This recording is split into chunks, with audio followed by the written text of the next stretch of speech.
Hello, Bacho. Let's read our question, and that is it correct to say that photosynthesis occurs only in leaves of a plant?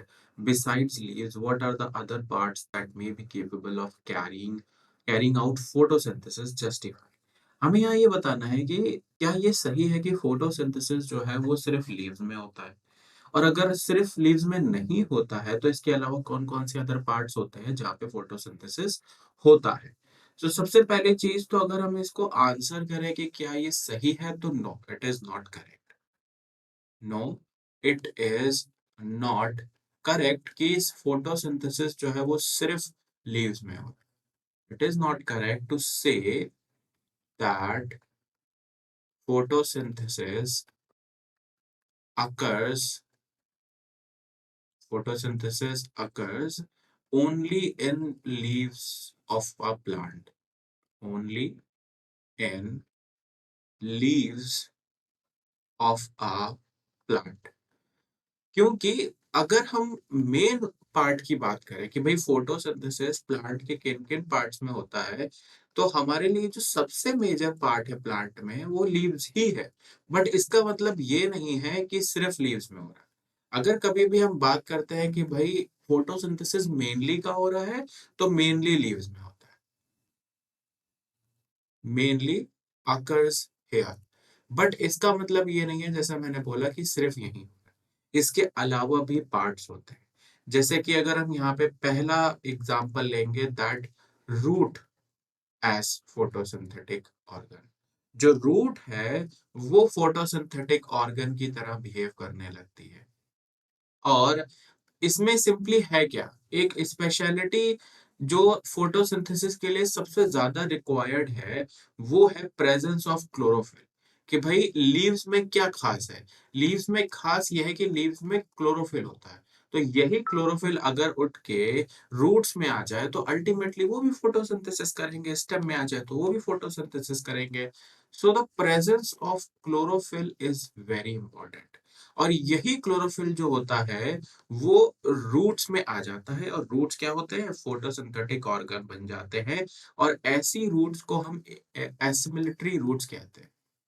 ऐसी roots को हम क्या कहेंगे, assimilatory roots. और इन roots का काम ही यही है कि ये फोटोसिंथेसिस करें और प्लांट्स को हेल्प करें।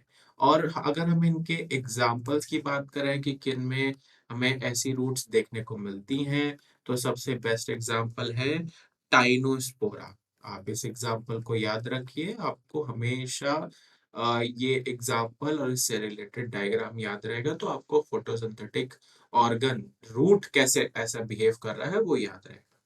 Coming to the second, we can say point here, and that is stem as photosynthetic organ। Again, same चीज है, स्टेम में क्लोरोफिल आ जाए तो स्टेम फोटोसिंथेटिक ऑर्गन की तरह बिहेव करने लगेगा। यहाँ पे स्टेम के लिए हमारे पास जो टर्म है वो हम ये कह सकते हैं कि ये कुछ स्पेसिफिक प्लांट्स में होता है। और अगर हम यहाँ पर एग्जाम्पल ले लें, तो there is this plant called Opuntia. Opuntia में एक कैरेक्टरिस्टिक स्ट्रक्चर बनता है जिसे हम कहते हैं फिल्लोक्लेड। रिमेंबर, जो टर्म हमारे पास है वो है फिल्लोक्लेड। ये बेसिकली एक स्ट्रक्चर है जो स्टम में डेवलप होता है। और ये स्ट्रक्चर कैसा होता है, ये बेसिकली फ्लैटेंड है, सक्यूलेंट है।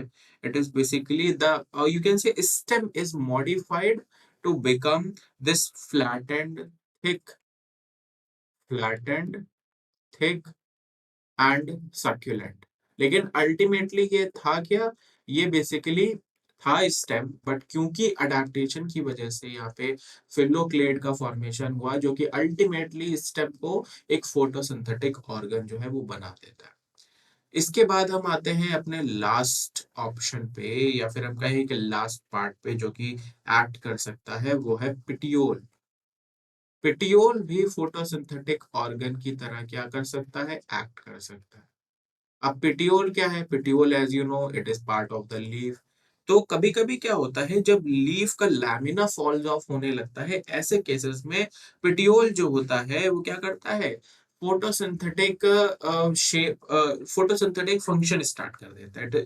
First it start taking a characteristic shape and then start acting as a photosynthetic part of the plant. और इसके अगर एग्जाम्पल की हम बात करें तो इसका एग्जाम्पल है ऑस्ट्रेलियन अकेसिया। ऑस्ट्रेलियन अकेसिया में हमें ये बहुत अच्छे से मिलेगा, जहाँ पे लीफ का जो पिटियोल है वो क्या कर रहा है, वो बेसिकली फोटोसिंथेटिक ऑर्गन की तरह काम कर रहा है। I hope this will help you. Thank you.